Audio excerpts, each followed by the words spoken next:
सहनावतु सहनौ भुनक्तु सह वीर्यं करवावहै तेजस्विनावधीतमस्तु मा विद्विषावहै। ॐ शान्ति शान्ति शान्तिः। श्रुतिस्मृतिपुराणानाम् आलयं करुणालयं नमामि भगवत्पादम् शङ्करं लोकशङ्करं शङ्करं शङ्कराचार्यं केशवं बादरायणं सूत्रभाष्यकृतौ वन्दे भगवन्तो पुनः पुनः।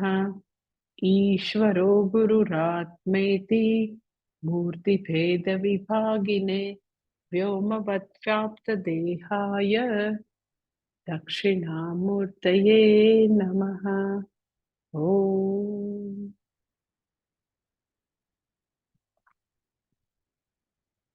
भगवद गीता बीजो अध्याय ने श्लोक नंबर 52।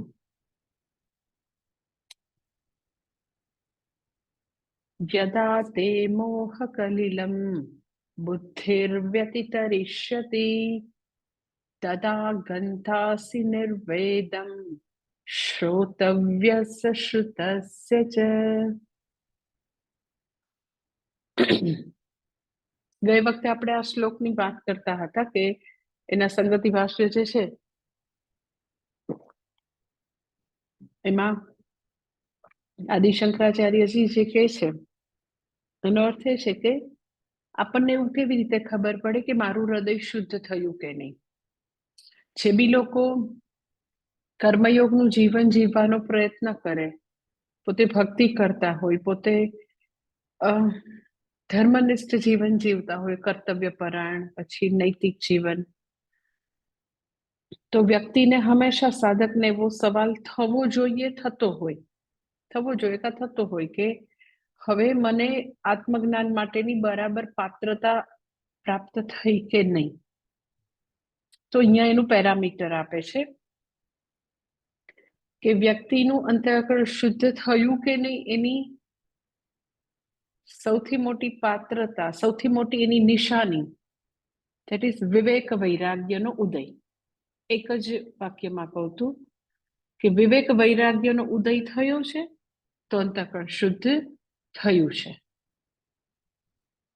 વિવેક વૈરાગ્ય શું છે હું કહું છું, પણ પહેલા તો એમ કે મને મારું હૃદય શુદ્ધ થયું તો જીવનમાં વિવેક વૈરાગ્ય આવ્યા હશે તો શુદ્ધ થયું, નહીતર હજી શુદ્ધ થયું નથી। તો અહીંયા આગળ 52મા શ્લોકમાં કહે છે કે જે ગયે વખતે મેં તમને કીધું કે મોહ કલીલ, કલીલ એટલે એવી બધી કાલુષ્ય, અશુદ્ધિ, મોહરૂપી અશુદ્ધિ જે છે એ શું છે તો કે જનરલી મોહ માટે આપણને એવો મોહ હોય છે કે એમ કે નારી જે છે એ મોહ છે, સોનું છે એ મોહ છે, એટલે આપણે એમ કે આ તો બધી મોહ માયાનો સંસાર છે। તો દેટ ઇઝ નોટ એક્ઝેક્ટલી એ નથી કે સ્ત્રી છે એ મોહ છે, કંચન કામિની બધું મોહ છે એવું કહેવાનું તાત્પર્ય નથી। મેં તમને ગઈ વખતે કીધું કે મોહ એટલે વ્યક્તિને પોતાની લાઈફની પ્રાયોરિટી માટે ટોટલી કન્ફ્યુઝ છે, ધર્મ માટે, વેલ્યુઝ માટે કન્ફ્યુઝ, પછી તો કે પુરુષાર્થ માટે કન્ફ્યુઝ, બધે કન્ફ્યુઝ જ હોય। એટલે ઇન ધ પ્રોસેસ એ વ્યક્તિ લાઈફમાં બહુ બધી જુદી ઘણી બધી વસ્તુઓને સમર્પિત જીવન હોય અને બધું એને ઇક્વલી ઇમ્પોર્ટન્ટ લાગે, કારણ કે સ્પષ્ટતા નથી। એટલે મોહ એટલે જીવનમાં શું જોઈએ છે એ સ્પષ્ટતાનો અભાવ, અને બધું જ એને એમ લાગે સારું લાગે અને બધું જ એને ઇમ્પોર્ટન્ટ લાગે એટલે પ્રાપ્ત કરવા માટે વ્યક્તિ વ્યસ્ત જ રહેતી હોય, હંમેશા વ્યસ્ત જ હોય। તો મોહ કલીલ અહીંયા કે છે યદા તે મોહ કલીલમ વ્યતિતરિષ્યતિ, કે તું આ મોહરૂપી જે અશુદ્ધિ છે, કાલુષ્ય છે એને તરી જાય। ઇન અધર વર્ડ કે વ્યક્તિ પુરુષાર્થ નિશ્ચયવાન છે. એટલે મેં તમને ગઈ વખતે વાત કરી કે પૂજ્ય સ્વામી દયાનંદજીને કોઈએ પૂછ્યું કે આખા બીજો અધ્યાય જે છે એનું એમ કે તમારે એમ કે ક્રક્સ જેવું આખા બીજા અધ્યાયનો ક્રક્સ રૂપ કોઈ શ્લોક તમારે કેવું હોય તો તમે કયો કયો બીજા અધ્યાય.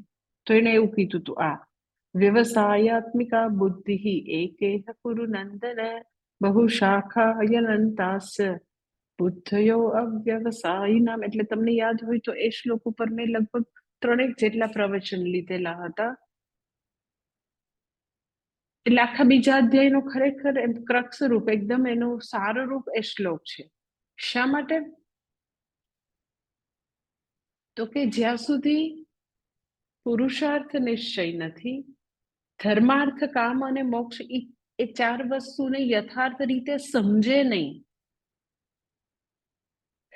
કે એક્ઝેક્ટલી મને શું જોઈએ છે અને આપણે જે કરી રહ્યા છીએ એનાથી મને શું મળી રહ્યું છે, આવી કોઈ પણ પ્રકારની ક્લેરિટી જ નથી. એટલે અર્થકામની અંદર અર્થહીન રીતે સાવ મિનિંગલેસ, સાવ જેને કહેવાય ને કે કોઈ પણ પ્રકારનું કઈ સ્પષ્ટતા વિના ઘૂમ્યા જ કરશે, ઘાંચીના બળદ નહીં છે, ખાલી અર્થકામ જ હશે. ધર્મ અને મોક્ષના પુરુષાર્થ તરફ કોઈ વિકાસ થયો જ ન હોય. સમજાય છે? ધીસ ઇઝ કોલ્ડ મોહ કલીલ. કે જ્યાં સુધી વ્યક્તિને પુરુષાર્થ નિશ્ચય નથી ત્યાં સુધી ગમે તેટલા શાસ્ત્ર ભણે, ગમે તેટલી ભક્તિ કરે, ગમે એટલી સેવા કરે, પણ પ્રોગ્રેસ નહીં થાય. ઘાંચીનો બળદ છે કેટલો આમ બિચારો ફરિયાદ કરે. અને એ તો કઈક સિદ્ધ બી કરે છે. ત્યાં એન્ડ ઓફ ધ ડે બિચારો એમ કેટલું તેલ પેલો તલનું કે મગફળીનું કાઢીને એના માલિકને દેતો હોય. આપણે તો શું તો કે કઈ સિદ્ધ ન કરીએ. ઘાંચીના બળદનું એક્ઝામ્પલ પણ ખરેખર બળદના અપમાન જેવું છે આમ પૂછો તો. કે એ તો કંઈક કરે છે, સિદ્ધ કરે છે ભાઈ, તેલ કે એવું તો કંઈક કાઢે છે, આપણે શું કહ્યું? કઈ નહીં. દેટ ઇઝ કોલ્ડ મોહ કલીલમ. કે આખી લાઈફ ખૂબ જ પુરુષાર્થ કર્યો, ખૂબ જ વ્યસ્ત રહ્યા, જ્યારે પૂછો તો એ વ્યક્તિ વ્યસ્ત જ હોય, બિઝી જ હોય. એ બરોડામાં જ એક છે કપલ, તો મીન્સ કે એનું એક્ઝામ્પલ આપું છું. મોટા ભાગના એવા જ હોય છે, પણ એને જ્યારે પૂછો તો સુપર બિઝી જ હોય. એમ કે 2 દિવસ બોમ્બે જવું છે, મારો ભાઈ આવે છે, 5 દિવસ તો કે મારે અહીંયા સિંગાપુર જવું છે મારા ફલાણા સગા માટે, અહીંયા જવું છે, ત્યાં જવું છે, આ કામ કરવું છે. All the time busy. એવું બધું વ્યસ્ત રહીને ખરેખર એમ કે પરમ પુરુષાર્થમાં એક નાનકડું સ્ટેપ પણ એને હાંસલ ન કર્યું. All the time busy.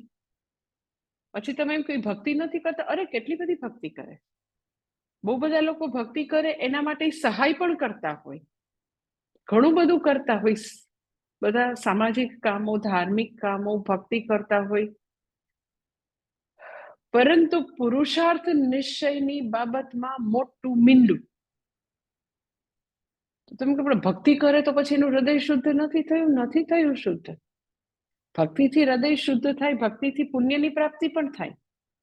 તો એની ભક્તિ જે છે એને પુણ્યની પ્રાપ્તિ કરાવે છે, પણ અંતઃકરણ શુદ્ધિ રૂપી પુણ્ય બહુ રેર છે.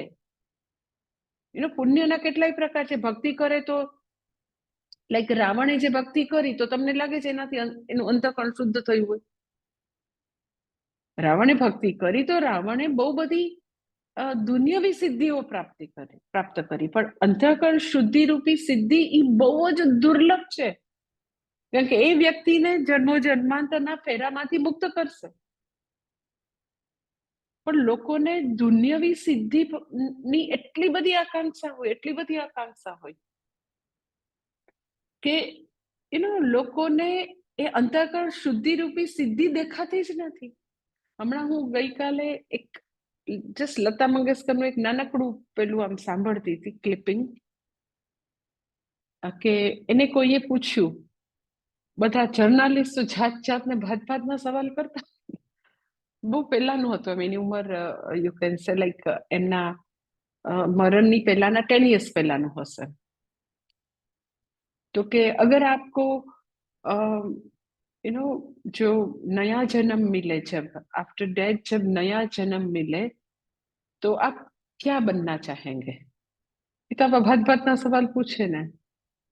તો લતા મંગેશકરે સરસ જવાબ આપ્યો કે એટલે એનો જે બધાને સનાતન ધર્મ માટે શ્રદ્ધા છે, ભલે ખબર નથી કે મોક્ષ એટલે શું, જ્ઞાન એટલે શું, એટલી કદાચ ખબર હોય ન હોય, આઈ ડોન્ટ નો, પણ એને કીધું કે ईश्वर की इच्छा है तो मुझे जन्म तो नहीं चाहिए, जन्म मरण से मुक्त होना है, अगला जन्म नहीं चाहिए, पर अगर ईश्वर की इच्छा है मेरा नया जन्म मिले मुझे, अगला जन्म, तो मुझे लता मंगेशकर नहीं बनना है.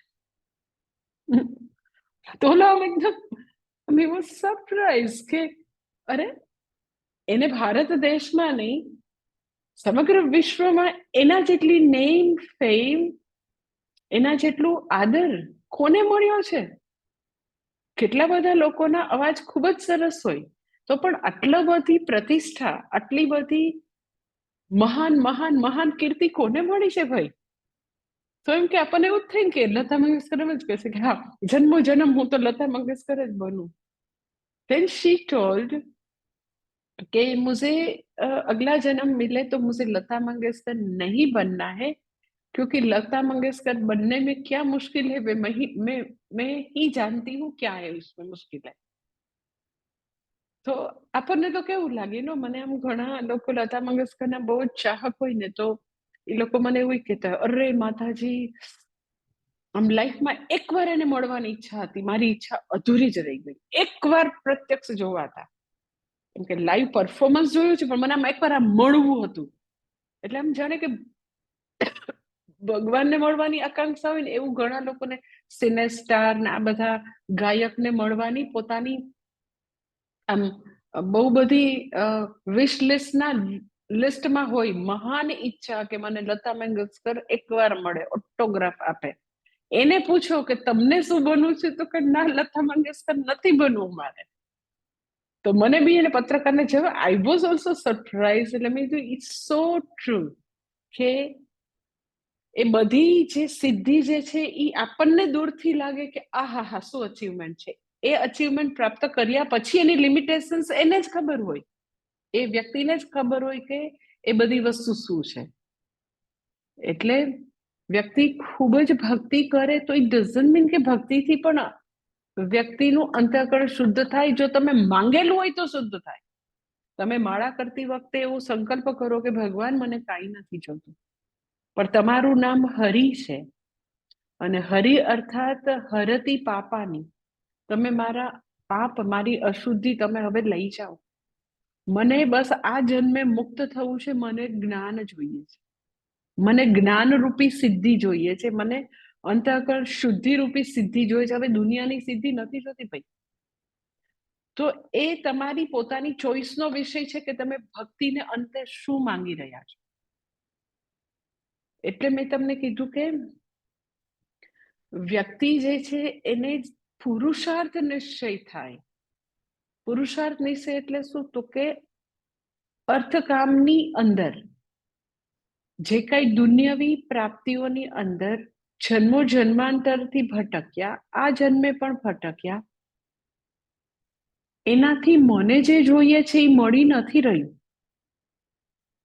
એવું જ્યારે વ્યક્તિને સમજાય કે અર્થકામ જે છે એ ખરેખર સાચો પુરુષાર્થ નથી. ચતુર્વિધ પુરુષાર્થમાં અર્થ શબ્દ જે છે, અર્થ્યતે પ્રાર્થ્યતે ઇતિ અર્થ. તો અર્થ અને કામમાં અર્થ જે છે એ ખરેખર મને, હું જેની પ્રાર્થના કરું છું, મારું હૃદય જે ઝંખે છે એ નથી ખરેખર. આજ સુધી એવું માન્યું હતું કે એની અંદર હું જે પ્રાર્થના કરું છું એ ધનની અંદર છે, અર્થની અંદર, એ કામની અંદર છે, બધા ભોગ્ય પદાર્થોની અંદર છે, એવું મેં એમ જ અવિચાર સિદ્ધ હતું, વિચાર્યા વિના મને એવું લાગતું હતું. જો લતા મંગેશકર પણ એવું કહે તો હવે આપણા બધાની તો જે દુનિયામાં નાની મોટી સિદ્ધિની તો શું વિસાત છે. એ તમે આમ કેટલી વાર અમે નાના હતા ત્યારે મેં આવું વાક્ય સાંભળ્યું છે લતા મંગેશકર માટે, કે એમ કે પાકિસ્તાન વાળા એમ કે બસ તમે લતા મંગેશકર આપો, અમે આખું પાકિસ્તાન આપી દેશું, અમે આખું કાશ્મીર આપી દેશું. આવું લોકો કહેતા કે એ એટલી મહાન વ્યક્તિ કે લોકો એના માટે આખો દેશ કુરબાન કરે, એવું જસ્ટ એના સ્તુતિ માટે લોકો બોલે. અને ઇટ વોઝ સો ટ્રુ કે એને આવી મહાન સિદ્ધિ હતી, એની પાસે ફેમ હતી, એનું ગળું હતું, એની પાસે એ કલા હતી. તો એ પણ ખરેખર એમ કે એ કે મારે નથી લતા મંગેશકર બનવું, ઇટ શોઝ કે ખરેખર આપણે જે ઝંખીએ છીએ એ અર્થકામની અંદર, દુન્યવી પ્રાપ્તિની અંદર ખરેખર નથી. એટલે આપણો મોહ દૂર થયો, આપણા જીવનની અશુદ્ધિ દૂર થઈ. એનું પેરામીટર એ છે કે તમને એટલી ખબર પડે છે, તમારે તમારી જાત સાથે બેસવું પડે કે મને જેની ઝંખના છે એ મને આ જગતમાંથી મળે છે કે કેમ. બસ તમે આ વિવેક કરી શકો છો. તમને હજી એવું થાય કે હું લગ્નમાં જાઉં તો એટલે મારે છે ને એ 2 સાડી છે ને એ મારી દેરાણીએ જોઈતી, એટલે મારે નવી સાડી લેવી પડશે.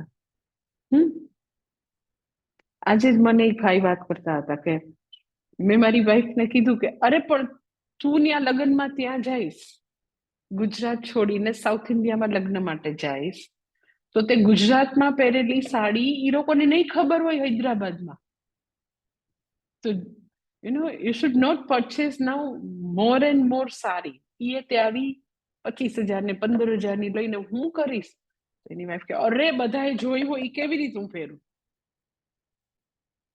તો 25,000 ની સાડી, તો it is not it is not like હું 25,000 રૂપિયાની વાત નથી કરતી. ફંડામેન્ટલી બેઝિકલી એટલી ખબર પડે છે કે મને શું જોઈએ છે એક્ઝેક્ટલી. અને જે જગતમાં સતત આપણે કરી રહ્યા છીએ કે મને એવું થાય સાડી લેવી છે, હજી મારે અહીંયા આગળ હું સ્પેન ફરવા જઈ આવું, હું સિંગાપુર ફરવા જઈ આવું, એ બધું કરીને end of the day bottom of the heart એવું થાય છે કે એટલે હું બરાબર થઈ જઈશ, હું સાડી ખરીદીશ એટલે બરાબર થઈ જઈશ, હું અહીંયા ફરવા જઈશ એટલે બરાબર થઈ જઈશ. એટલે મને શું જોઈએ છે, અને આપણે જે અત્યારે પ્રયાસો કરી રહ્યા છીએ, કંઈક ખરીદવાનો, કંઈક વેચવાનો, ક્યાંક જવાનો, કંઈક ખાવા પીવાનું, એ બધાથી તમને જે જોઈએ છે મળી રહ્યું છે કે નહીં, આટલો વિવેક થાય છે કે નહીં? બસ આટલો વિવેક. આઈ ટેલ યુ, જ્યારે એવો વિવેક થાય ને તો ઈ સાડી તો શું, ઈ કલરના કપડામાંથી જ એનો મોહ છૂટી જાય. તમને વિચાર ના આવે કે કેવી રીતે સંન્યાસી જે છે રોજ એક કલરના કપડા કેવી રીતે પહેરતા હોય, કેવી રીતે વ્હાઈટ પહેરતા હોય, કેવી રીતે હંમેશા ઓરેન્જ પહેરતા હોય? તમને વિચાર ના. એટલે એ બધી વિચારવાની વસ્તુ છે કે શેને માટે છે, મને શું જોઈએ છે ને. હું એવું નથી કહેતી કે બધા વ્હાઈટ કપડા પહેરવા, ઓરેન્જ કપડા, એવું કહેતી નથી. હું તો ખાલી એટલું જ કહું છું કે વિચાર અહીંયા આગળ કઈ સ્પાર્ક થાય છે, કઈ અગ્નિ પ્રજ્વલિત થાય છે આટલા વર્ષો ભણ્યા પછી. તો વિવેક અને વૈરાગ્યની જ્યોત પ્રજ્વલિત થવી, ઇટ શોઝ કે હા કાલુષ્ય જાય છે, અંદર જે અશુદ્ધિ છે એ ધીરે ધીરે ધીરે બધો મેલ જવા માંડ્યો. એટલે મારે તમારી પરીક્ષા કોઈ લખીને તમે મને પેપર આપો એની મારે જરૂર ન પડે. તમારો વ્યવહાર જે છે, જે બી મારી આજુબાજુનો વ્યવહાર, મને ખબર પડી જાય કે હજી કેટલું દુનિયાના જે સાધન સાધ્ય છે, દુનિયાની પ્રાપ્તિઓ જે છે, એમાં જે 10 વર્ષ પહેલા જે વેલ્યુ હતી એવી જ આજે છે. 15 વર્ષ પહેલા તમે જેવું માનતા હતા એવું જ હજી માનો છો કે હા પાર્લરમાં જવાથી આવું થઈ જશે, હા વધારે ઓર્નામેન્ટ્સ પહેરવાથી આવું થઈ જશે, હા અહીંયા ફરવા જવાથી આવું થઈ જશે. જે બી છે ફરવા ન જવું એવું હું નથી કહેતી, પરંતુ એના થકી હું બરાબર થઈશ એવી હજી ગણતરીઓ જે છે એ ચાલી જ રહી છે. અગર એવી ગણતરી નથી તો વ્યક્તિ એમાં એટલી રચી પચી ન રહે. જે એની જ અંદર વ્યક્તિ એ અર્થકામની અંદર જ ઘુમરાયા કરે, એની અંદર જ એવા એન્ડલેસ એન્ડ્સની અંદર ફસાયેલી હોય, અને એમાં જ તમારે જવું પડે, કરવું પડે, દેટ ઇઝ અનધર થિંગ કે તમારું કર્તવ્ય કર્મ છે ને ક્યાંક ક્યાંક થોડું થોડું થોડું તમારે પરફોર્મ કરવું પડે, એની આખી વાત જુદી છે. કે ભગવાને તમને એ રોલ ભજવવા માટે મૂકેલો છે તો તમે કરો છો, એ વાત જુદી છે. એટલે તમે તમારું પોતાનું એક્ઝામ લઈ શકો કે આપણને એ શું જોઈએ છે, અને મને આ બધા જે કાંઈ કર્મ સવારથી રાત સુધી સૂઈએ ત્યાં સુધી જે કર્મો કરીએ છે, તો કર્મોની પાછળની ભાવના હું હજી આનાથી બેટર થાવ એવી છે કે કર્મો જે છે, હા મારી ડ્યુટી છે એટલે કરવાના છે, શું છે ગણતરી એક્ઝેક્ટલી એ તમે અને ભગવાન બે જ જાણો. તો વિવેક વૈરાગ્યની ઉત્પત્તિ સૂચવે છે કે હા હૃદય શુદ્ધ થયું છે, અને it is not overnight, a gradual progress છે કે વ્યક્તિ જે છે એને એના જીવનમાં એની સાથે સાથે ટ્રાન્સફોર્મેશન, એના સાથે સાથે બદલાવ આવશે. જે એક વખત એ વ્યક્તિને કદાચ એવું થતું હોય કે 2 કલાક પાર્લરમાં જવું જોઈએ, કે મારે આવું તો આટલું તો મારે રખડવા જવું જ પડે, આટલું હોટલમાં જવું જ પડે, તો એ બધી વસ્તુ જે છે એ જેમ વૃક્ષ ઉપરથી પાકું ફળ ખરી જાય, એમ વિવેકનો ઉદય થતા વ્યક્તિ વિચારશીલ બને, એમ એની મેળે એનું આઉટકમ તરીકે જે અનનેસેસરી બધી વસ્તુઓને વધારે આપણે વેલ્યુઝ આપી છે, એ ધીરે ધીરે ધીરે રિડ્યુસ થઈ જશે. એક દિવસમાં નહીં થાય, પણ બધા જ તમારા બધા જ કર્મોમાં દેખાશે કે જ્યાં જ્યાં અનનેસેસરી વધારે વેલ્યુઝ આપેલી છે, એ બધી વસ્તુ તો કે એ પછી તમે એમ કહો ને કે એ એક્ઝેક્ટલી જેટલી એનો ખપ છે એટલું જ રહેશે. જે વધારાનું મૂલ્યનું આરોપણ છે એ પછી દૂર થતું જશે. વધારાનું મૂલ્યનું આરોપણ મેં તમને ઘણી બધી વાત સમજાવ્યું છે એક્ઝામ્પલ આપીને, કે ધન જે છે એના માટેનો વિવેક વૈરાગ્ય શું કોને કહેવાય? તો કે ધનને ફેંકી દેવું એ પણ વૈરાગ્ય નથી, અને ધનનો ભયંકર રીતે સંગ્રહ કરવો, એકદમ આમ ઇનસિક્યોર અને પાગલની જેમ સંગ્રહ કરવો, એ બંને વિવેક વૈરાગ્યનો અભાવ સૂચવે છે. જે લોકો સમજ્યા વગર ફેંકી દે કે સમજ્યા વગર ભેગા જ કરે ભેગા જ કરે ભેગા જ કરે, તો બેયમાં હું કહીશ કે તમને વિવેક વૈરાગ્ય નથી. તમે અર્થની અંદર જે લોકો ભેગું જ કર્યા કરે છે ભેગું જ કર્યા કરે છે, તો હું એમ કહીશ કે તમને તમારી સિક્યોરિટી અને સુખ ભગવાનમાં નથી દેખાતું, અર્થમાં દેખાય છે. કારણ કે તમને એવું જ થાય છે એ જેટલા ભેગા થશે એટલે વધારે સુખ અને સલામતી. ઇટ ડઝન્ટ મીન કે હું એમ કહું છું ફેંકી દો, ફેંકી દેવાનું નથી કહેતી, અને જે ભયંકર રીતે સંગ્રહ અને કંજૂસની જેમ ભેગું જ કર્યા કરે છે, એ બંને વ્યક્તિ ધનની અંદર ધન છે એના કરતા વધારે જોવાનો પ્રયત્ન કરે છે. કોઈકને એવું લાગે છે કે ધન સુખ અને સલામતી આપે છે, કોઈકને એવું લાગે છે કે ધન જે છે એ બહુ જ મને દુઃખ આપે છે, એ અનર્થનું કારણ છે એવું લાગે છે. સો બંનેને મોહ છે, બંનેને શોભના અધ્યાસ છે, બંનેને વિવેક વૈરાગ્યનો અભાવ છે. જેવું તમે અર્થની અંદર અર્થ અને કામ જે છે એને બરાબર ગોલ્ડન મિડલ પાથની જેમ તમે મધ્યમ માર્ગમાં તમે એવું જ્યારે જોઈ શકો કે હા ધન જે છે એ માત્ર ને માત્ર વ્યવહાર ચલાવવાનું સાધન છે,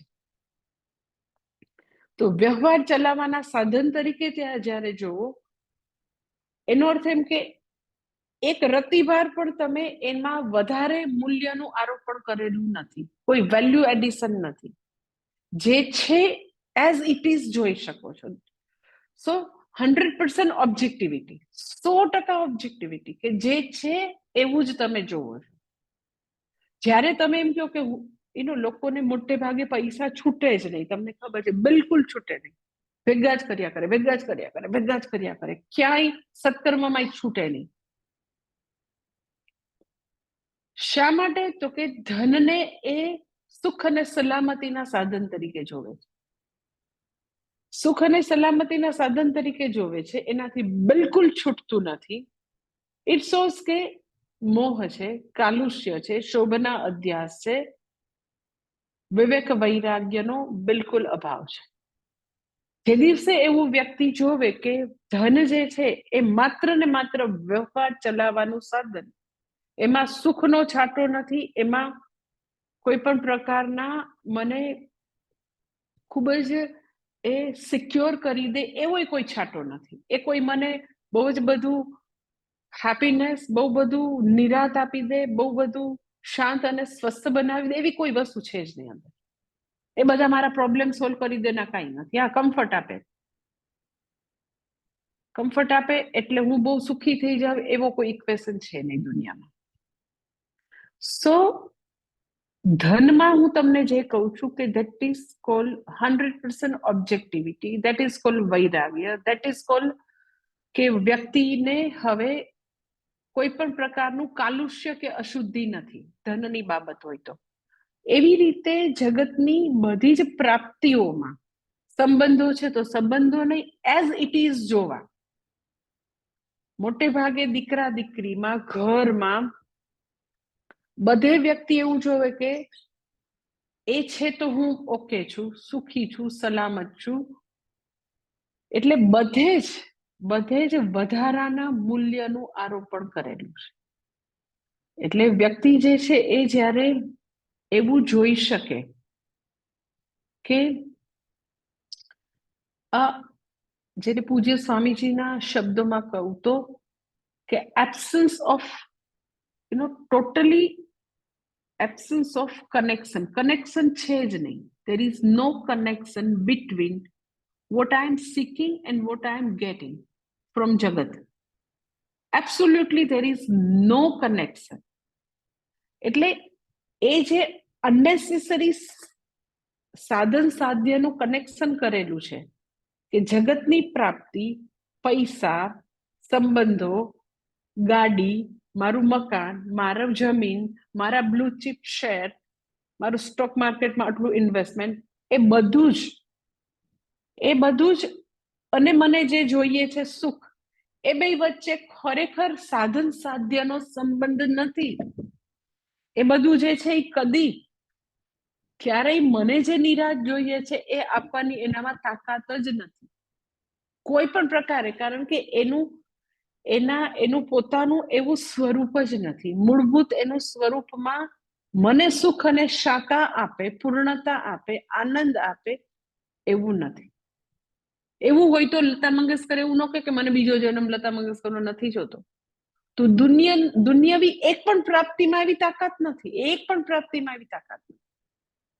So seeing no connection between this sadhan and sadhya, that is called vivek.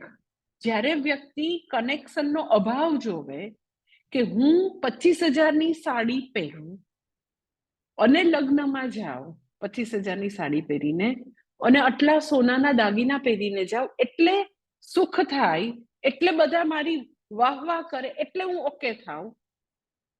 તો જ્યારે એવી ખબર પડે કે that there is no connection between these two, કે તો મને મજા આવે, તો હું ઓકે થાવ, એવું કોઈ કનેક્શન જ નથી. પહેરવા હોય તો તમે પહેરી શકાય, આખા દુનિયાની 50 કિલો જ્વેલરી પહેરો ને મને વાંધો નથી. પણ જ્યારે વ્યક્તિને એવું સમજાય કે એનાથી મારામાં કોઈ વૃદ્ધિ નથી થવાના, મારા સુખમાં, મારી સલામતીમાં હું ઓકે થઈશ એવી કોઈ આમાં છે જ નહીં ગેરંટી. તો જ્યારે એવો વિવેકનો ઉદય થાય તો વૈરાગ્ય એનું આઉટકમ છે. વિવેક નામના સિક્કાની બીજી બાજુ જીવનમાં પરિવર્તન આવી જાય, કર્મોમાં પરિવર્તન આવી જાય. સમજ આવે તો પછી તરત જ વ્યક્તિ એને એ ન રહે. 25,000ની સાડીથી એક વ્યક્તિ તરીકે કોઈ મને કઈ સુખ થશે એવું થવાનું જ નથી. ત્યારે બી જો દેરાણી મોઢું બગાડશે, ત્યારે બી સાસુ સાથે રકઝક થશે તો મારો મૂડ જતો જ રહેવાનો છે. તો આ 25,000ની સાડી મને સુખી કરશે એવી ગેરંટી નથી. એવું બરાબર સમજાઈ જાય તો તમને લાગે છે કોઈ 25,000ની સાડી પહેરવાનું વિચારે? ચાલો આપણે લગ્નમાં જઈએ છીએ એટલે મેં કઈ ખાદીની સાડી પહેરીને નહીં જાય, પણ 5,000ની ઓકે છે, વાંધો નથી. મારે 25,000ની એટલે લેવી છે કારણ કે આની પહેલાના લગ્નમાં એને મારી આ સાડી જોઈતી એટલે આ સાડી હવે ન રિપીટ કરાયો. એટલે જેવી જેવું વિવેક આવે, જેવી જેવી સમજ આવે, એવું એવું કર્મોમાં પરિવર્તન આવે ને આવે. એટલે મેં કીધું પરીક્ષા લેવાની ક્યાં જરૂર છે? ભગવદ્ ગીતાથી જીવનમાં પરિવર્તન આવે ને આવે. અગર તો કે વ્યક્તિનું કાલુષ્ય દૂર થતું જાય છે તો પછી પરિવર્તન આવે. પરિવર્તન નથી આવતું, ઇટ શોઝ કે વિવેકનો ઉદય થયો નથી. વિવેકનો અગ્નિ જેવો પ્રજ્વલિત થશે ને, આઈ ટેલ યુ, અનનેસેસરી વસ્તુઓને ભરખી જશે. આખા વોર્ડરોબમાં એ આટલી બધી જે વેરાયટીઝ છે ને, એ બધાના મામલેમાં બનશે. કેવી રીતે એક જ કલરના કપડા વ્યક્તિ પહેરે અને તો બી એને જલસા પડતા હોય, એવું કેવી રીતે? કેટલી નિરાત તમને ખબર છે? એટલી નિરાત, I tell you, it is ultimate નિરાત. કોઈ દિવસ કઈ વિચારવાનું જ નહીં. એમ કઈ 2, 3, 4 વર્ષ પહેલા મારે એટલે તિરપુર થી મારા આવી જાય કપડાની આ પેર, પછી ઈ બસ આવી રીતે આમ વોર્ડરોબમાં ગોઠવાઈ જાય. કદી કઈ જોવું જ ન પડે. વાર્તા પૂરી. ખાલી એટલું જોવું પડે કે ફેડ થઈ ગયા હોય તો એને સહેજ સાઈડમાં મૂકો, તો એ આપણે મીન્સ કે એને ક્યાં પહેરવા એ સહેજ વિચારવું પડે કે ચલો ગાર્ડનનું કામ કરો છો, સાઈટ ઉપર જાઉં છું તો ફેડ થયેલા કપડાં પહેરવા, એટલું ખાલી જરાક થોડું જુદું પાડવું પડે. અધરવાઇઝ તમારે ત્યાં મગજ જ ન મૂકવું પડે. કેટલો આમ જેને કહેવાય ને કે આમ અતિશય આનંદનો વિષય છે કે you don't have to think. જે રોજની વસ્તુ છે, તમારું જીવન ટકાવવા માટે જે તમારે કરવાનું જ છે, એમાં તમારે પછી ક્યાંક તમારું મગજ મૂકવું જ ન પડે. એટલે મારું કહેવાનું તાત્પર્ય, એક જ કલરના કપડા લોકો પહેરે એવું નથી. તાત્પર્ય ઈ છે કે એવું સમજાય છે કે આ બધી ઘણી બધી વસ્તુ અનનેસેસરી છે. You need approval from people all the time, એને કારણે છે. અને અપ્રુવલ થી શું થાય પૂછ્યું તમે? એ અપ્રુવલ આજે તમને કે છે, એનો મૂડ છે કે હા બહુ સરસ લાગે છે, કાલે તમને કંઈક બીજું કહેશે. એટલે હજી જગતમાંથી સુખની ભીખ જે છે, એનો અર્થ એમ કે હજી કાલુષ્ય એટલું બધું છે કે વ્યક્તિ જે છે એ હજી અર્થકામ જે છે એનો ચતુર્વિધ પુરુષાર્થમાં અર્થકામની અંદર બિચારી અટવાયેલી છે. વિવેકનો ઉદય એટલે અર્થકામ જે છે એને યથાર્થ રીતે સમજે છે કે અરે અર્થકામની અંદર હું ઈચ્છું છું એવું તો ખરેખર નથી. હોતે તો આટલા વખતથી મળી ગયું હોત તો પછી એને ફેંકી દેવાનું. તો ફેંકી દેવાનું હોય તો ચતુર્વિધ પુરુષાર્થમાં શું કામ આપણા શાસ્ત્રનો ઉલ્લેખ કરે ભાઈ? ચતુર્વિધ પુરુષાર્થ તો છે અર્થકામ, પણ અર્થકામમાં એટલું સમજાઈ ગયું કે મને સુખી કરવાની તાકાત નથી. એની કોઈ ક્વોલિટીમાં એવું છે જ નહીં કે અર્થકામ મને સુખી કરી દે. ભલે રહ્યું, પૈસા છે તો ફેંકવાનું કોણ કહે છે તમને? પૈસા છે તો ઓકે, જીવનનો વ્યવહાર ચાલે છે, આપણે શિબિરમાં આવવું છે, પ્રવચનમાં આવવું છે, આપણે વધારે અધ્યયન કરવું છે, તો આપણે 2 વ્યક્તિ આપણે ત્યાં હાઉસ હેલ્પ માટે રાખીએ તો આપણને 2 કલાક વધારે મળે તો બરાબર છે. પૈસાનો એનો પોતાનો એક યુસેજ છે, જેને કારણે જીવનમાં થોડી કમ્ફર્ટ વધે તો આપણે આપણું શ્રવણ મનન વધારે કરી શકીએ. પણ એ અર્થથી મારો અલ્ટિમેટ અર્થ સર્વાનો છે, મને સુખ થઈ જવાનું છે, એ અગર એ કન્ફ્યુઝન જેટલા અંશે નીકળતું જશે એટલા અંશે લાઈફમાં બદલાવ આવશે. એટલે વ્યક્તિ જે છે વૈરાગ્ય એટલે seeing absence of connection between these two, that is called વૈરાગ્ય. અને એ આપણે આપણી રીતે, તમે બધા તમારી રીતે as a homework, I tell you, તમે બધા હોમવર્કની રીતે તમે મનન કરી શકો. તમે જ્યારે બી જૂની હેબિટ પ્રમાણે શો ઓફ કરવાનું મન થાય, બીજાની અપ્રુવલનું મન થાય, તો તમે વિચારો કે શું આપણે કરી રહ્યા છીએ, શું સાંભળી રહ્યા છે, શું મને ભગવદ્ ગીતા કહે છે. તો તમે આની ઉપર મનન કરી શકો અને પછી વિવેક તમે જેટલું વિચારશો ને આની ઉપર, તો વૈરાગ્ય સહજ છે.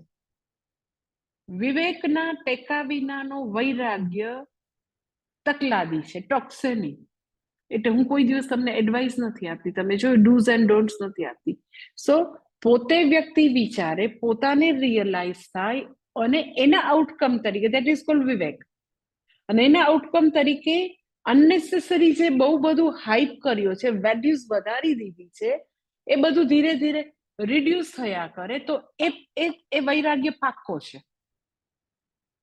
એટલે બધી અનનેસેસરી વસ્તુઓ ભેગી કરવાની જે બધી વૃત્તિ છે એ ધીરે ધીરે ઘટતી જાય, એ પાક્કો વૈરાગ્ય છે. એટલા માટે હું, તમે જોજો આવી રીતે ક્યારેય કોઈને બેસાડી નામ ન કરો, તમે આવું શું કરો છો ને તમારામાં તો વૈરાગ્ય ને કદી ન કહું. એ દરેકની પોતાનું ઇનર વર્ક છે, ઇનર જર્ની છે, દરેકે પોતે વિચારવાનું છે કે લાઈફના આ મુકામ ઉપર પહોંચીએ, આટલું ભગવદ્ ગીતા ભણીએ તો મને શેની કેટલી અગત્યતા છે, શેને કેટલો સમય અને શક્તિ બરબાદ કરવા, એ તમારે વિચાર. તો એ જેટલું જેટલું વિચારશો તો તમારા જીવનમાં વૈરાગ્ય તમને દેખાશે, અને ધેટ ઇઝ કોલ્ડ શુદ્ધિ. એટલે મોહ કાલુષ્ય તો તમારામાં દૂર થાય છે, તો તમે માનો કે તમે વિવેક વૈરાગ્ય છે, તો અને તો જ જ્ઞાન માટેનું અધિકારીત્વ છે. વિવેક વૈરાગ્ય નથી તો જ્ઞાનનું અધિકારીત્વ નથી જ. વિવેક વૈરાગ્ય એ જ્ઞાનનો પાયો છે. તમે એમ કહો ને આઈ જોઈને આઈ જોઈ, એવું ન હોય. એ હવે પછીના શ્લોકમાં કહે છે. તમે એમ કે માતાજી ઈ પણ રાખો ને, અમે થોડા, અમારે કેસરી કપડાં પહેરવા છે, અમારે વ્હાઈટ કપડાં નથી પહેરવા, બધું થોડું રાખો ને, લિટલ ધીસ રાખો ને, હવે એમાં શું વાંધો.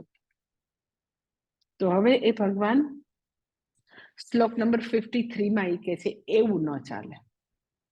ભગવાન જે છે એ એવું જ છે, જે કહે ને પ્રેમ કી ગલી અતિ સાકરી, એમાં બે નો સમાય, અહંકાર અને ભગવાન બે નો હોય. ભગવાન કે નક્કી કરી લે તાર શું જોઈએ છે. એ 53 માં છે. શ્રુતિ વિપ્રતિપન્ના તે યદા સ્થાસ્યતિ નિશ્ચલા સમાધાવચલા બુદ્ધિ તદા યોગમવાપ્સ્યસી. કે છે યદા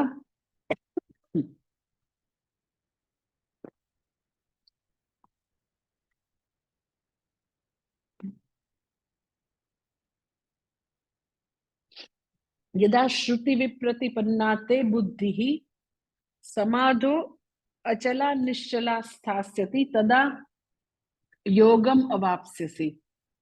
કે છે શ્રુતિ વડે કે વેદ વડે વિભ્રમિત થયેલી તારી બુદ્ધિ સમાધો અચલા નિશ્ચલા સ્થાસ્યતિ. જ્યારે સમાધો એટલે આત્મામાં સ્થિર થશે, ત્યારે તું આત્મજ્ઞાન પ્રાપ્ત કરીશ. આત્મજ્ઞાન પ્રાપ્ત કરવાની તારી લાયકાત છે એ ક્યારે થશે? તો કે શ્રુતિના શબ્દોથી વિભ્રમિત થયેલી તારી બુદ્ધિ જ્યારે આત્માની અંદર સ્થિર થશે, તો તું આત્મજ્ઞાન પ્રાપ્ત કરી શકીશ. હવે તમને પહેલો વિચાર આવે કે અરે શ્રુતિ વિપ્રતિપન્ના, શ્રુતિ નું શું કામ કે છે? અમને તો અત્યાર સુધી એમ હતું આહા 4 વેદ એટલે તો એકદમ અલ્ટિમેટ ને મહાન, અને અહીંયા વળી એવું કે શ્રુતિ વડે વિભ્રમિત થયેલી તારી બુદ્ધિ. શ્રુતિ એટલે વેદ, વેદ વડે વિભ્રમિત થયેલી બુદ્ધિ, એવું વળી ભગવાન શું કામ કે છે? તો પહેલા તો તમને વેદ વિશે સમજાવી દઉં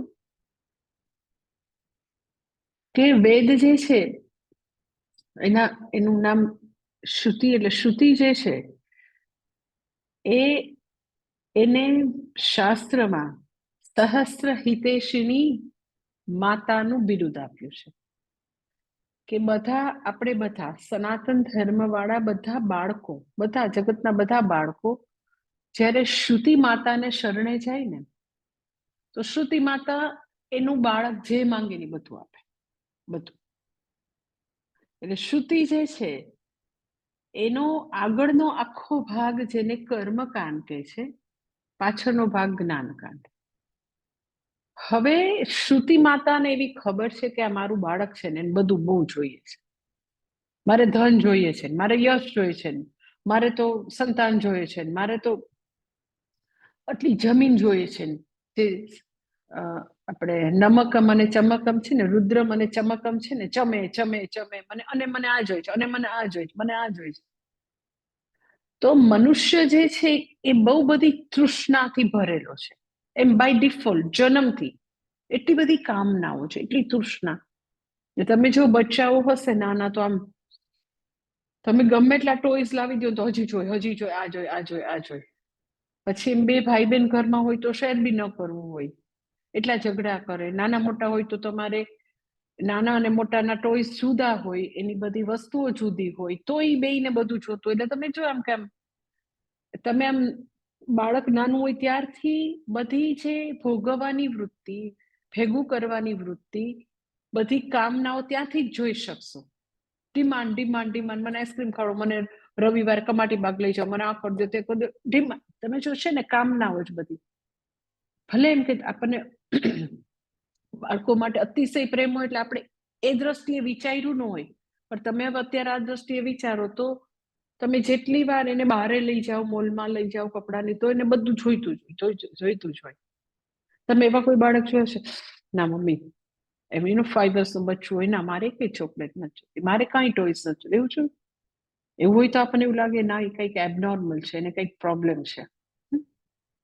તો મનુષ્ય માત્ર જન્મથી અનેક તૃષ્ણાઓથી ભરેલો છે. કામનાઓ નથી કહેતી, તૃષ્ણા. કામના જે છે એ તો કદાચ પૂરી થઈ શકે. તૃષ્ણા એટલે શું? તો કે હજી વધુ, હજી વધુ, હજી વધુ. અને એક વસ્તુ પ્રાપ્ત થાય એટલે પછી આપણને એવું થાય કે હવે તો એને બસ થશે ને. તૃષ્ણા એટલે એને અલમ પ્રત્યય હોય જ નહીં, બસ ક્યારેય ન હોય, ઇનફ ન હોય ક્યારેય. નવી નવી નવી નવી ડિમાન્ડ ચાલુ જ હોય, ચાલુ જ હોય, નવી ડિમાન્ડ. હવે મનુષ્ય, તમે એમ થાય શું કામ માતાજી આવું છે, મનુષ્ય ભગવાને આવું કેવી રીતે કર્યું છે? આટલું ડિસસેટિસ્ફેક્શન, એને દીધા જ કરો, દીધા જ કરો. કેટલા પેરેન્ટ્સ એવું મારી પાસે કમ્પ્લેન કરતા હોય કે માતાજી હંમેશા એની પછી ડિમાન્ડ વધતી જ જાય, વધતી જાય. પછી અમે નક્કી કર્યું કે ના, આ તો નહીં જ મળે. એ બધી થોડી અમારે ડિમાન્ડ પૂરી કરવાની હોય. તો આપણને એવું શા માટે છે મનુષ્યને? એટલા માટે કે જન્મથી એ પૂર્ણત્વની ખોજ છે. શબ્દ નથી ખબર પૂર્ણત્વ, પણ એ ઇન્ફિનિટી, એ અનંતતાની પ્રાપ્તિ બધા ઈચ્છે છે. શબ્દો નથી, નોઈંગલી અનનોઈંગલી એ પરમ સુખને જ ઈચ્છે છે. ખબર નથી એટલે બિચારા તો કે વિષયોમાં જાય છે. એ ખબર નથી કે એ સચ્ચિદાનંદ સ્વરૂપ જેવું જવું છે, હું જ છું, એ ભાન નથી. એટલે બધા વિષયોની પાછળ દોટ, વિષયોની પાછળ દોટ. શ્રુતિ માતા એક્ઝેક્ટલી મનુષ્યની આ તૃષ્ણાઓને સમજે છે. એટલે આખો કર્મકાંડ વિભાગ જુદા જુદા સાધન સાધ્યથી ભરેલો છે. ખૂબ જ બધું વર્ણન, ખૂબ જ કે તને આ જોઈએ છે તો તું આ કર, તને સ્વર્ગમાં જવું છે તો તું આ કર, તને બ્રહ્મલોકમાં જવું છે તો આવી અહંગ્રહ ઉપાસના કર, સ્વર્ગમાં જવું છે તો તું આ કર. ઓહો, એટલું બધો આખો એવડો મોટો વેદનો, 4 વેદમાં આખો આગળનો કર્મકાંડ વિભાગ આવી બધી વસ્તુના વર્ણનથી ભરપૂર છે. જ્ઞાનકાંડ તો બહુ જ નાનકડો છે. વેદાંત, વેદના જે અંતે બધા ઈશાવાસ્ય વેદમાં વચ્ચે છે, બાકી કેન, કઠ, મુંડક, માંડુક્ય, ઐતર્ય, તૈતર્ય બધા છેલ્લે છે, અને એ બહુ જ નાનો ભાગ છે. તો આપણને એવું થાય તો પછી જ્ઞાનકાંડ, આ ઉપનિષદ શું કામ આપ્યા?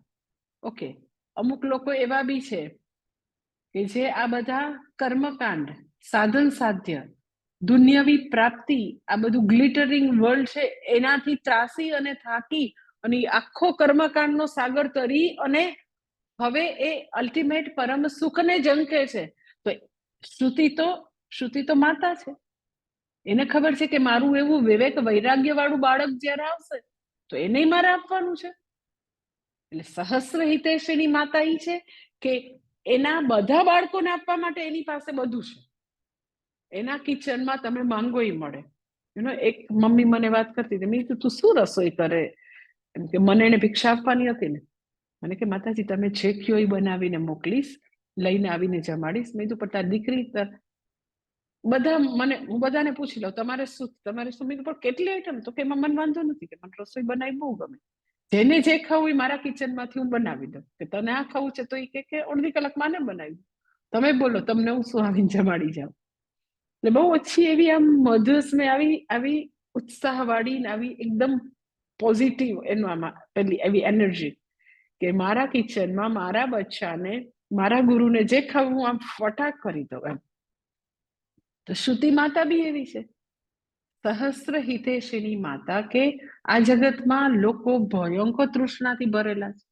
ઇટ ડઝન્ટ મીન કે હું કહીશ કે અરે આ શું તમે હવે આટલી કામનાઓ તારા અંદર છે, એવું નહીં. તો સંતાન જોઈએ છે, દશરથ રાજા, ઓકે, પુત્ર કામેષ્ટિ યજ્ઞ કરાર, તો પુત્ર કામેષ્ટિ યજ્ઞ કર્યો ને, તો કે એવી રીતે પેલો દેવતા જે છે ખીર લઈને આવે ને બધાને, તો કે ખીર બાટી દે, અને તો કે ભગવાન રામનું ને બધાના, તો કે આવી રીતે જન્મ થાય છે.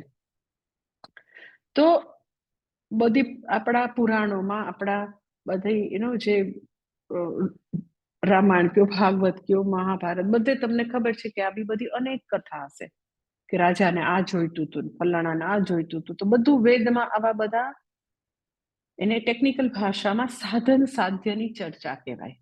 સાધ્ય એટલે આ જોઈએ, આ જોઈએ, આ જોઈએ. સાધન એટલે શું? તો કે એના માટે તું હવે આ કર, એના માટે આ કર.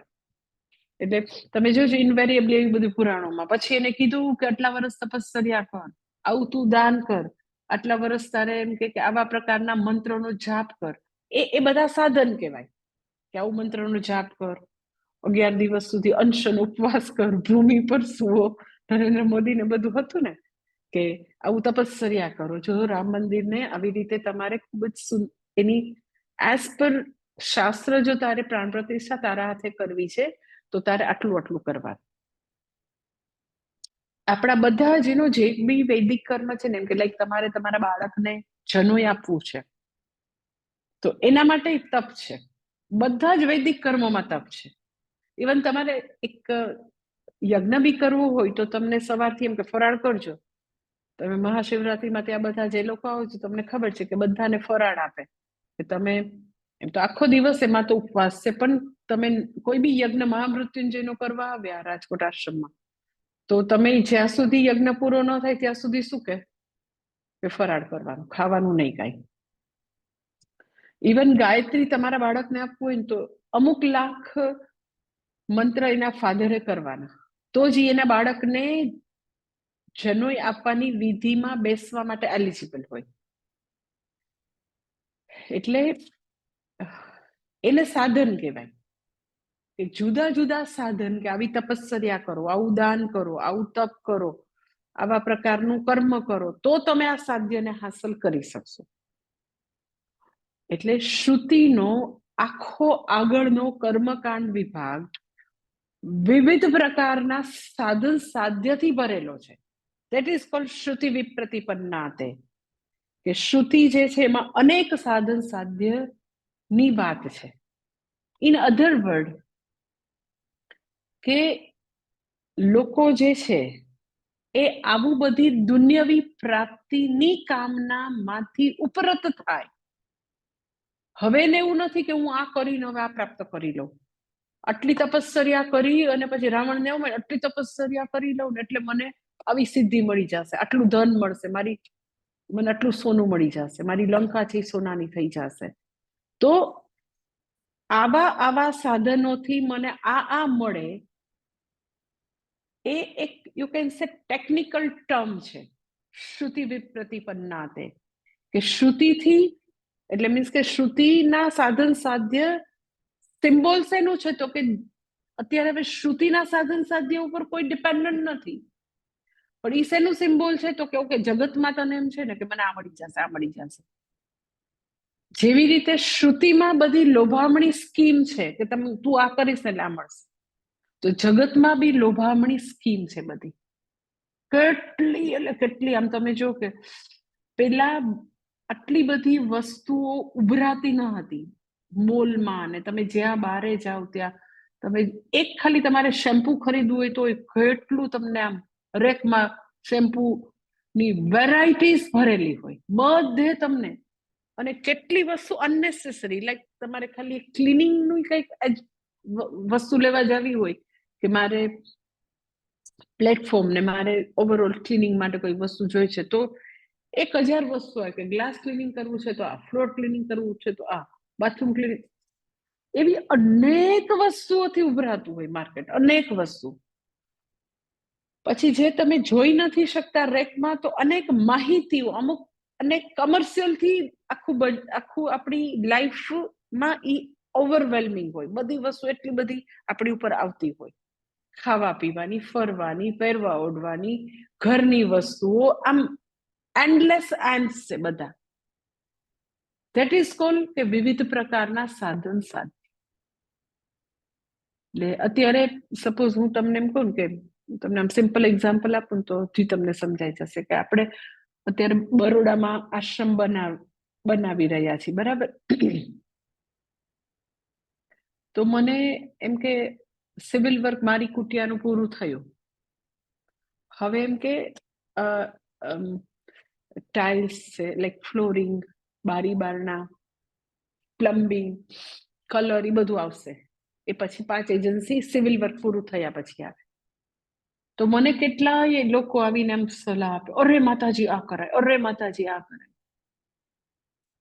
તો એ 5 વસ્તુ કરવા માટે, ફ્લોરિંગ કરવા માટે, બારી બારણા કરવા માટે, કલર, તો બાથરૂમ ફિટિંગ્સ, પ્લમ્બિંગ, ઇલેક્ટ્રિક. તો ઇલેક્ટ્રિક એક વસ્તુ લ્યો તો એમાં ઓહો માય ગોડ કેટલી વસ્તુ હોય. ફ્લોરિંગ તો આમ તમારી અક્કલ કામ ન કરે એટલી, ઓછામાં ઓછી 25,000 વેરાયટી તમને મળે, 25,000 ખરેખર. તો આ બધી વસ્તુઓ જે છે, આવા અનેક એટલે અનેક સાધન સાધ્ય, અનેક, એનાથી વ્યક્તિ એટલી બધી એટલું બધું બધી માહિતીનું બોમ્બાર્ડમેન્ટ તમારી ઉપર થતું હોય, તો એ બધાથી તમારું મન યદા શ્રુતિ વિપ્રતિપન્ના તે બુદ્ધિ અચલા નિશ્ચલા, એ બધામાં તમારી બુદ્ધિ હલી જાય છે. 25,000 આઈટમ છે, તમને ખબર પડે તમારે શું કરવું છે. એમ કે મારે અત્યારે ફ્લોરિંગ ટાઇલ્સ લેવા જાવ તો 50 રૂપિયાની આવે અને 50,000ની આવે. મને અક્કલ હાલે છે કે મારે શું કરવાનું. તમે મકાન બનાવો તો બધી વસ્તુમાં એવા એન્ડલેસ એન્ડ્સ હોય. તો સમાધા અચલા બુદ્ધિ એટલે શું? તો કે વ્યક્તિ જે છે એને જ્યારે બી જે બી વસ્તુ એને કરવાની છે, તો એક્ઝેક્ટલી ફંક્શનલ વસ્તુ એક્ઝેક્ટલી કરવાની છે એટલી કરે છે કે એને એવું થાય કે 5,000ની ટાઇલ્સ હોય ને એટલે બહુ સારું કહેવાય, આપણું સ્ટેટસ વધી જાય. એટલે આ બધા માહિતીના બોમ્બાર્ડમેન્ટમાંથી, આવા સાધન સાધ્યમાંથી આપણી બુદ્ધિ ઉપરત થાય છે કે નહીં. એટલે બધાને બહુ આશ્ચર્ય થાય. હું મારું કેવું કે કઈ બી વસ્તુ કરું તો એ જે ફંક્શનલ છે, જે એક્ઝેક્ટલી યુસેજ લેવલનું જ કરવાનું, એ મારો ફંડા છે. તો બધા એમ થાય, અરે પણ આટલું આપણે આશ્રમ, બીજું શેને માટે આશ્રમ છે? એ વિદ્યાનું ધામ છે. અહીંયા તમારે શું ઊભું કરવું છે? આ કોઈ પહેલા ઊભું કરવાનું છે? It should be functional. It should be કે તમારે વેરેન્ટેડ ના આવે, તમે સ્મૂથલી, આ જે છે એ સાધન છે, આશ્રમ છે એ સાધન છે. મુખ્ય વસ્તુ સિદ્ધ અહીંયા શું કરવાની છે? તો કે બધા આવીને વિદ્યા પ્રાપ્ત કરે, એ તમારું અલ્ટિમેટ લક્ષ્ય છે. બાકી તો જ્યારે બી તમે તો મકાન બાંધતા હોય એ લોકોને માટે હું સલાહ આપું. પૂજ્ય સ્વામી દયાનંદજી એક બહુ સરસ વાક્ય કહેતા હોય કે તમે મકાન બાંધો ને તો પછી તમને હંમેશા અરે આ કર્યું હોત તો સારું. આ એ વખતે ટેકનોલોજી નહોતી આવી, આ એક રહી ગયું મારે. પૂજ્ય સ્વામીજી એમ કે આ આખું જગત આટલું સુંદર છે, આટલું બ્યુટીફુલ જગત, જ્યાં હિમાલય છે, ગંગાજી છે, વૃક્ષો છે, જંગલ, કેટલું બ્યુટીફુલ જગત છે. એ બ્રહ્માજીનું સર્જન છે, બ્રહ્માજીના આર્કિટેક્ટ છે. આટલા બ્યુટીફુલ જગત જે બ્રહ્માજીનું સર્જન છે, એમાંય લોકોને હજાર ફરિયાદ છે, ખોડખા પણ દેખાય છે. બ્રહ્માજીના સર્જનમાંય લોકોને સંતુષ્ટિ નથી, તો એક બિચારો આર્કિટેક્ટ છે એ બાંધે, એમાં કોને સંતુષ્ટિ થવાની? ક્યારેય નથી થવાની. તો એ ફંક્શનલ લેવલે, યુટિલિટી લેવલે રાખો તમે કે આપણને ઠંડીથી, તાપથી, વરસાદથી રક્ષણ આપે છે ને, આ છત પડી નથી જતી ને, ધેટ્સ ઓલ. એટલે અધરવાઇઝ સાધન સાધ્ય દુનિયાના આવા બધા ઉપભોગોનું બોમ્બાર્ડમેન્ટ એટલું બધું છે કે વ્યક્તિ જે છે એ ક્યારેય સ્વમાં એની બુદ્ધિ સમાધા અચલા બુદ્ધિ થાશે જ નહીં. પેલા તો એવી શાંતિ હતી, આઈ ટેલ યુ, કે વાહનમાં તો એક મારુતિ 800 કાંઈ આવે જ નહીં, અને એમાંય લાઈનો હોય. હવે હમણાં જ આપણા એક સ્ટુડન્ટ છે, તો એ એટલો હોશિયાર છે, એ આમ સમજણો થયો ત્યારનો ઓટો કાર વાંચતો હોય, તો એ છેલ્લા 15 દિવસથી કાર શોધ્યા કરે. મેં કીધું ભાઈ હું થાય છે? અરે પણ માર્કેટમાં આટલી કાર, હવે મારે કેટલો સ્ટડી કરવો પડે, કેટલું જોવું પડે, કેટલા ટેસ્ટ ડ્રાઈવ લેવા પડે. એટલે તમે જો એક વસ્તુમાં, ઓ માય ગોડ, આમ ખરેખર બોમ્બાર્ડમેન્ટ. તો એ આખા આવા માહિતીના ભયંકર અરણ્યની અંદર, જંગલમાં, જો આપણો વિવેક, આપણી પ્રજ્ઞા સ્થિર ન હોય ને, તો તમે આમ એટલા બધા ભૂલ ભૂલામણીમાં પડી જાવ, ક્યાં દિવસો ને મહિનાઓ ને વર્ષો જતા રહેશે, એકદમ આવી કિંમતી જિંદગી, મનુષ્ય જીવન ક્યાં પૂરું થઈ જશે ખબર નહીં પડે. એટલે આ બધી વસ્તુ છે, એનાથી પાપ લાગે ને ખરાબ છે હું કઈ કહેતી જ નથી. ક્વોલિટી અવર્સ, ક્વોલિટી યર્સ ઓછા છે, સમય ઓછો છે, કેદી ભગવાન દોરી ખેંચી લેશે ખબર નથી. એ બધી વસ્તુઓનું ખાલી યુટિલિટી લેવલ સુધી રાખો, ધેન ફોકસ ટુ યોર શ્રવણ મનન એન્ડ નિધિધ્યાસન. એટલે શુદ્ધિ ક્યાં છે? તો કે આપણને ખબર હોય ભાઈ જમવા માટે જમવાનું છે, એના માટે ત્યાં ચાંદની ચોકમાં પનીર ખાવા ન જવાય ભાઈ, બેહો જાનું મનન કામ કરો અહીંયા. એટલે એ કોઈક વસ્તુમાં વિવેક જે છે એ ખૂબ જ પ્રજ્વલિત છે. એટલે બાકીની બધી વસ્તુના જેટલા પુરુષાર્થ કરવાના છે એ એકદમ યથાયોગ્ય પુરુષાર્થ થાય. ધેટ ઇઝ કોલ્ડ, તો કે આપણી અંદર કાલુષ્ય નથી, અશુદ્ધિ નથી, અને તો કે બુદ્ધિ આત્મામાં સ્થિર થતી જાય છે. ઇટ્સ સો ઇમ્પોર્ટન્ટ કે આપણે આની ઉપર મનન કરીએ કે અનનેસેસરી આવું ઘાટીના બળદની જેમ આ બધી વસ્તુ એટલી બધી ટેમ્પટિંગ છે, એટલી લલચામણી છે, એટલી લપસણી ભૂમિ છે. આવું પહેલા નહોતું. એટલી બધી વસ્તુ આપણી ઉપર આમ ખરેખર આક્રમણ કરે છે. એ બધામાં જો કોઈ બચાવે તો સત્સંગ જ બચાવશે. સતત સત્સંગ, સતત એની ઉપર મનન કરશો તો આ બધી જે છે, જે દુનિયાની આવી ભયંકર રીતેનું આક્રમણ, બધી વસ્તુઓ, વિષયો, કામનાઓ, આમ ભયંકર તૃષ્ણાઓ, અને આપણને એ લોકો એવું ફીલ કરાવે જાણે આપણે રહી ગયા. ત્યારે આપણે આમ ગ્રાઉન્ડેડ રહી શકીએ છીએ કે ભાઈ મને ખબર છે મારે શું જોઈએ છે, what I am doing and what I am exactly getting, મને શું જોઈએ છે, એ સંતુષ્ટિ ક્યાંથી મળશે મને ખબર નથી. આ ગ્લિટરિંગ વર્લ્ડમાંથી નથી મળવાની. તમારે ભાગવું એટલું ભાગવું ભાઈ, મૃગજળ છે તો એ ખબર હોય આપણને. ધેટ ઇઝ કોલ્ડ શુદ્ધિ. ગમે તેટલું ગમે લોકો લલચાવે, ગમે તેટલી તમને કોઈ બી વસ્તુની ગેરંટી આપે, તો તમને ખબર હોય એમાં સુખ નથી. ઇહ સંસારે સુખસ્ય ગંધમાત્રમપી નાસ્તિ, ખબર હોય. સો આમ એકદમ વ્યક્તિ ગ્રાઉન્ડેડ હોય, દુનિયાના લાખો કરોડો ભોગ જે છે એ આટલું કઈને હલાવી ન દે, ને ખબર છે મારે શું જોઈએ છે લઈને ચાલતા, વાર્તા પૂરી. એટલે કે છે કે શ્રુતિ વિપ્રતિપન્ના, કે આદિ શંકરાચાર્યજી કે છે અનેક સાધન સાધ્ય સંબંધ પ્રકાશન શ્રુતિભિ શ્રવણેહિ વિપ્રતિપન્ના નાના પ્રતિપન્ના. શ્રુતિ વિપ્રતિપન્ના એટલે વિક્ષિપ્તા સતી, એનાથી વ્યક્તિ વિક્ષિપ્ત નથી થતી અને સ્વમાં સ્થિર રહે છે. એક્ઝેક્ટલી ખબર છે મને શું જોઈએ. એ વસ્તુ હજી આગળ આમાં થોડું બાકી છે, કાલે જોઈ લઈશ. ઓમ પૂર્ણમદ પૂર્ણમિદમ પૂર્ણાત પૂર્ણમુદચ્યતે પૂર્ણસ્ય પૂર્ણમાદાય પૂર્ણમેવાવશિષ્યતે. ઓમ શાંતિ શાંતિ શાંતિ. હરિ ઓમ શ્રી ગુરુભ્યો નમઃ. હરિ ઓમ. કાલે પૂર્ણ સાથે.